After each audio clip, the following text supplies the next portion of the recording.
Sabi ni Lord, ngayon, ginawa kitang malakas.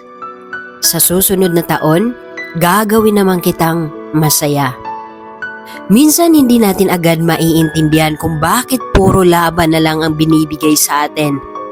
Araw-araw kang bumabangon kahit pagod ka na. Pero sa bawat beses na hindi ka sumusuko, mas tumitibay ka. Maraming beses na akala mo hanggang doon ka na lang. Yung tipong tahimik kang umiiyak pero patuloy ka pa rin lumalaban kasi alam mong may dahilan kung bakit ka pa rin andito sa mundo. Hindi lahat ng sakit ay parusa, tandaan mo yan.